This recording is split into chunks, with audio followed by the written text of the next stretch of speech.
سلام كميتم سيكو براسو معتنا بهرميني ميديا نلوم ربع سلسة حملة تدلو حصرت وانا وزيناتها تاسعبنا نقرب لكم هنا نمكتالكم من عدمنا عندنا نقطاتهم كنقدم شودن أنصار حسيت بريزيدنت كوميشن أوروبا أرسولا دوم فورلين بمخاد بزقصل كوميشنر أوروبا زخون حدا شودن أو تراي كتركح مخانا مقلاصم يوم فلودورس قد محايا سمنات بناي أسرات من اللوات تفتحون أب شودن دحر مملاسو لومين معكنا زينا شودن مقلت مهابو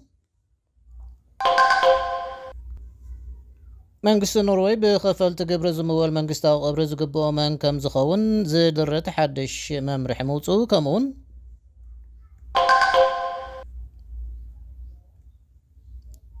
بسنكي بوليس إسرائيل كينات غزان كاب سلطانهم زلقاقو عسرتو كلتا سب مزم محدار بايدن نبر منقست زوسدو سقمتي هاقراو دحنات أمريكا بحادة غاز أتو مخانو مقلاصو من كالوتن زيناتات حيزنا لكم قريبنا لنا نمكتالكم دقيمنا نعدمنا حجي بغطتا نابزر زراتهم شودن أنصار حسيت بريزيدنت كوميشن أوروبا أرسولا دون فورلين بمخاد زقصل كوميشنر أوروبا زخون حدا شودن أو ترايك ترقح مخانا قليتام أب موداتا زورح ببايت حبرة أوروبا بريزيدنت كوميشن مخانا خصد كلا تتصبزلا فوندرلين أبتي حدش كوميشن توتا معرنت متان كرقاقص نفسه كف أبال هاجر كاب كلتيو توتا تواتو خلت حسيات كترقح كمتدل قليتالام تخونقنا منقست شودن أقلقلو زينا ريدي شودن أبزاو حبريتا حد حوصي كوميشنر تراي كم زرقو حقليت الله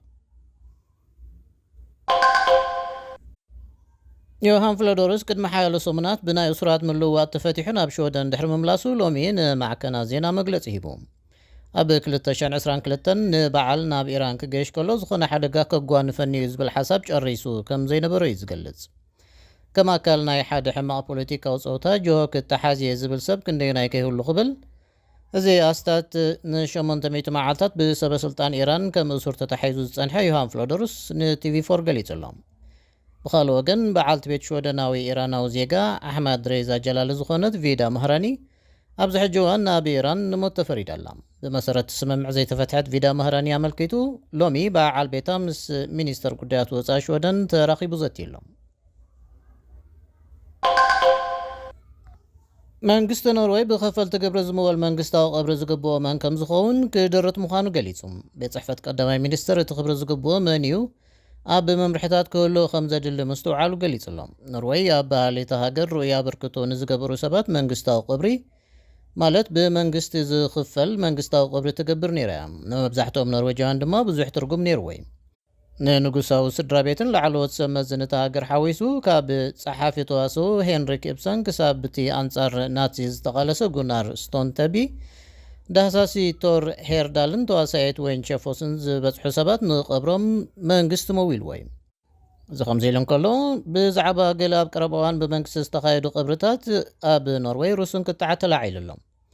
ሕጂ ንጉሳውያን ካብ ስራሕ ወፃኢ ዘለዉ ኣባላት መንግስቲ ቀዳማይ ሚኒስትራት ነበርን ዳያኑ ላዕለዋይ ቤት ፍርድን ጥራዮም ብመንግስቲ ንዝምወል ቀብሪ ብቑዓት ተባሂሎም ተለቂሖም ዘለዎም ኣፈኛ ቤት ጽሕፈት ቀዳማይ ሚኒስትር ንጋዜጣ ኣፍተን ፖስትን ኣብ ዛባ ሓበሬታ መንግስታዊ ቀብሪ ዝግብኦን ዘይግብኦን ንምውሳን ኣጸጋሙ ኮይኑ ከም ዘሎን እቲ መስርሕ ዝያዳ ተገማስን ፍትሓውን ንምግባር ከዓ ሓድሽ ሕግታት ከም ዘድልን ገሊጹሎም መንግስቲ ንሃገራውያን ጀጋኑ ኣብ ሞቶም ኣኽብሮቱ መሃብ ክቕጽል ምዃኑ እንተኾነ ግና እቲ ተሳትፎ ዕምባባ ብምልኣኽ ላዕለዎት ሰበስልጣን ክሳተፉ ብምልኣኽ ወይ ድማ መደር ከስምዑ ኣብ ምግባር ጥራይ ክውሰን እዩ ብመሰረት ጸብጻብ ኖርዌይ ቱዴይ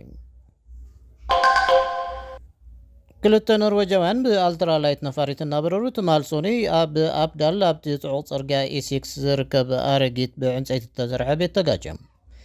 ሓደ ካብኣቶም ካብቲ ስብርባር ተሳሒቡ ናብ ሆስፒታል እናተወስደ ኣብ መንገዲ ሂወቱ ሓሊፍ ኣላ ፖሊስ ካልኣይ ሰብኣይ ኣብቲ ቦታ ከም ዝሞተ ኣረጋጊጾም ኣለዉ እታ ነፋሪት ድሕሪ እቲ ሓደጋ ድሕሪ ቁሩብ ግዜ ተባሪዓ እያ ፖሊስ ኣብ መጀመርታ ሓደ ሰብ ጥራይ ኣብታ ነፋሪት ከም ዝነበረ ሓቢሮም እኳ እንተነበሩ ድሕሪ 3 ሰዓታት ግና ኣብቲ ሞት ዘስዓበ ሓደጋ 2 ሰባት ከም ዝተሳተፉ ኣረጋጊጾም እዮም ፈኖ መንግስቲ ኤንኣርኬ ከም ዝጸብጸቦ ሰበስልጣን ቦርድ መርመራ ሓደጋ ኖርዌይ ናብቲ ኣብ ክረምቲ ቦታ ስኪንግ ተባሂላ ትፍለጥን ኣብ ሓጋይ እውን ዝጥቀሙላ ናይ ዕረፍቲ ገዛውቲ ዝመልኣን ኦፕዳልዮም ዝኸዱ ነይሮም ፖሊስ ብተወሳኺ በቲ ስብርባር ኣቢሎም ንመርመራ ገበነኛታት ቴክኒሽያናት ከም ዝጸውዑ ሓቢሮም እቲ ንመላእ ሃገር ኖርዌይ ዝስንጥቕ ኢሴክስ ጽርግያ ድሕሪ እቲ ሓደጋ ንቕጽበት ተዓጺ እኳ እንተነበረ እቲ ባርዕ ምስ ጠፍአን እቲ ኸባቢ ውሕስ እዩ ምስ ተባህለን ከባቢ ሰዓት 12:30 ድሕሪ ቀትሪ ዳግማይ ተኸፊት እዩ። እቲ እናኾነ ዕጡቓትን ንቡር ክዳን ዝለበሱን ፖሊስ ኣብቲ ናይ ሎም ዓመት ኣብ ኦስሎ ዝተኻየደ ጽምብል ፕራይድ ግብረ ሰዶማውያን ምውፋሮም ተሓቢሮም ተወሳኺ ሓለዋ ክግበር ዘይጸልእ እኳ እንተነበረ ንሳቶም ከይፍለጡ ጥንቃቐታት ዘገበሩ ምዃኖም ተፈሊጦም። ዝሓለፈ ባሕቲ ሓምለ ጎደናታት ርእሰ ከተማ ኖርዌይ ሰልፍን ደግስን ተኻይዱሎም ኣሎ። ዕጡቓት ፖሊስ ኣብ ናሕስታት ተቐሚጦም ምስቲ ህዝቢ ተሓዊሶም ኣብ ናይ ሎም ዓመት ጽምብል ፕራይድ ተሓዊሶም ስርሖም ኣካይዶም እዮም። ብመሰረት ጽብጻብ ኖርዌይ ቱደይ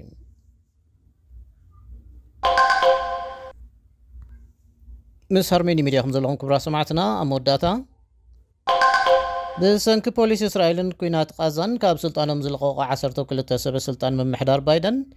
መንግስቲ ዝወሰዶ ስጉምቲ ሃገራዊ ድሕነት ኣሜሪካ ብሓደጋ ዘእቱ ምዃኑ ገሊፆም። እቶም ፖሊስታት ንርግኣት እቲ ዞባ ከም ዘዕነዎን ኣብ ልዕሊ ኣሜሪካ ፀንሒ ፀጥታዊ ስጋት ክዛይድ ከም ዝገበሩን ገሊፆም ኣለዉ። ካብቶም 12 ሓደ ካብ ሚኒስትሪ ውሽጣዊ ጉዳያት ኣሜሪካ ኮይኑ ትማሊ ሶሉስዩ ስልጣኑ ብገዛ ፍቓዱ ሓዲጉ ዘሎ። ሚኒስትር ውሽጣዊ ጉዳያት ኣሜሪካ ኣቐዲሙ ከምዚ ዓይነት ኣባህላታት ብምንጻግ ኣብ ቃዛ ኣብ ልዕሊ ሲቪልያውን ዝበፅሕ ሞት ኣበርቲዑ ከም ዝኹንንን ሰብኣዊ ሓገዝ ንምዕባይ ዝገብሮ ዘሎ ፃዕርታት ክሕይል ከም ዝደልን ክገልጽ ጸኒሑ ኣሎ። እቲ ናይ ትማል መግለጺ ናይቶም ሰበስልጣን ነበር ኣሜሪካ ንእስራኤል ዲፕሎማስያዊ ሽፋን ከምኡውን ቀጻሊ ዋሕዚ ኣፅዋር ናብ እስራኤል ብምግባራ ኣብ ቃዛ ንዝተኸስተ ቅስለትን ጉዱድ ጥሜትን ተሓባበርቲ ገይሩና እዩ እዮም ዝብሉ። ካብ ሰብ መዛ ኣሜሪካ ከምዚ ዓይነት መግለፂ ክወፅእ ሕጂ ፋልማ ኣይኮነን። ኣቐድማ ኣቢላ ፍልይቲ ተሓጋዚት ክፍሊ ውሽጣዊ ጉዳያት ኣሜሪካ ማርያም ሓሳይነን ተመሳሳሊ ርእቶ መሃባ ዝፍለጥ እዩ። ሰራዊት እስራኤል ነቲ ብ7 ጥቅምቲ 2023 ኣብ ልዕሊ ደቡባዊ እስራኤል ዝተፈጸመ መጥቃዕቲ ዓፀፋ ንምሃብን ንቓዛ ዘመሓደር ጉጅለ ሓማስ ንምድምሳስን ወፍሪ ካብ ዝጅምር ንድሓር ልዕሊ 37,900 ሰባት ከም ዝተቐትሉ ብሓማስ ዝመሓደር ሚኒስትሪ ጥዕና ቓዛ ይሕብር። እምበር ክቡራት ሰማዕትና ንሎሚ ዝበልናዮም ዜናታት እዞም ክሳብ ሕጂ ክትከታተልዎም ፀናሕኩም እዮም። ምሳና ብምፅናሕኩም ኣዚና እናመስገና ብዝንሰናበተኩም ሰላም።